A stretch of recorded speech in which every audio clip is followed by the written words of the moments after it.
Okay, I'm here with Alex Hardy. Hello, Hi. Alex. How Hello, you doing? Ben. Nice to meet you. Good to see you. And this is part of our special Red Dwarf casts that's going to be on the Dave website. Dwarfcast.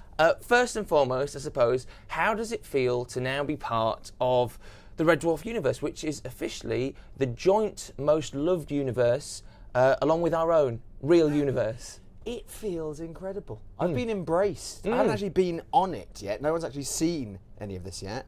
And already, yeah, I feel part of the team. Yeah.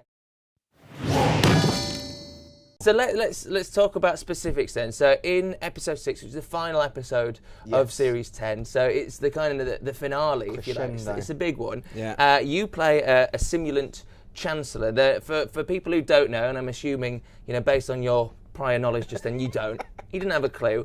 Simulants were first featured in series 4 of Red Dwarf, Yes. the Justice episode, and they are basically biomechanical killers who despise all humanity. Yes. I imagine auditioning for a part like that is slightly different from your average Midsummer Murders. Yeah, I've got to be honest, I didn't actually audition for it. You didn't? No, Doug gave me the role. There's a man who knows diddly squat about this show. I want him to bring something fresh and exciting Yeah, to the little did he cast. know. I had absolutely no idea. No, I did a pilot with Doug, basically. And just before he started on Red Dwarf, and it was called Over to Bill, and I played the lead in it. And when we were shooting that, I said, he told me he's doing some Red Dwarf, and I said, please, if there's a role in it, please let me have it.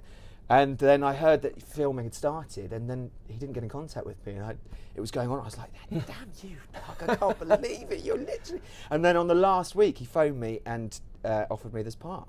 And I read it, and I was just, that is awesome. I have to do that. So, yeah. So Alex, when you read the script for your character, your first act is one of, and I've looked this up, it's technically known as seppuku, but which is more traditionally known in the West as harikari, the samurai act of falling on your own sword. Yes. Were you a little bit worried when you first read that very page that you were like, right, my character's in this for about 30 seconds, in which I just killed myself? I was, exactly that. I read it, and I thought, Doug has given me a very short scene, and I'm dead at the end of it, pretty much. What's he trying to say? I was, but it actually, even if it had just been that scene, it was so funny, and I knew that Doug wanted, I knew that he'd want to get the gore involved, and I knew I could do a good job with it. So actually, even if it had just been that one scene, I would have done it anyway. Yeah. But actually, but I came back, a couple of scenes afterwards before I was exploded. But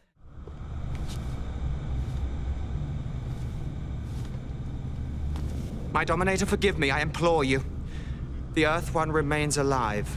Forgiveness is a human quality, Chancellor. It has no meaning to a simulant general.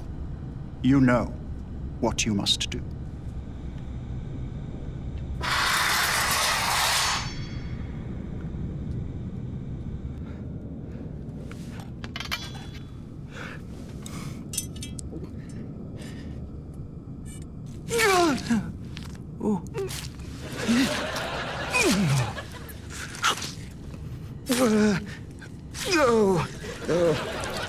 Firstly, polish my sword of spite as a punishment for your idiocy. Polish? Yes, polish. As a punishment for your idiocy. Secondly, Just polish? yes, just polish. No, definitely. I mean, it's kind of, you can see the glee once you've attacked that scene when you play it for laughs. And I mean, in terms of gory death scenes, because there is a lot of intestines and sort of blood, and you're piling through your own internal organs. Yeah. But it's done with such sort of enjoyment. It's hard not to love that scene. Yeah, it was hard for me not to overplay it. If you ask Doug, I am a bit of an overactor.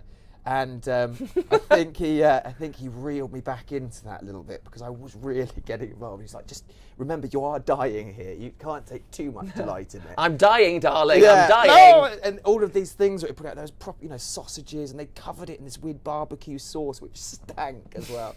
It was disgraceful. But the end bit wasn't actually in the scene. It wasn't actually in the script, where I walk away and I come back and I say, Oh yeah, "Oh, this looks this bit important. looks important." Yeah. Doug came up with that, on the day. He said, maybe you should just come back and realise you've left an important looking bit. So I came and I did that line. I thought that was actually the best line. I think that little callback at the end really sort of makes the scene. Yeah, it was brilliant.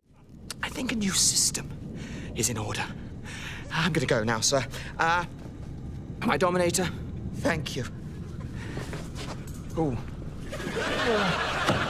Oh, Chancellor, you do have a tendency to jump to conclusions. Let this be a little lesson to you. Ooh. Oh, that bit looks important.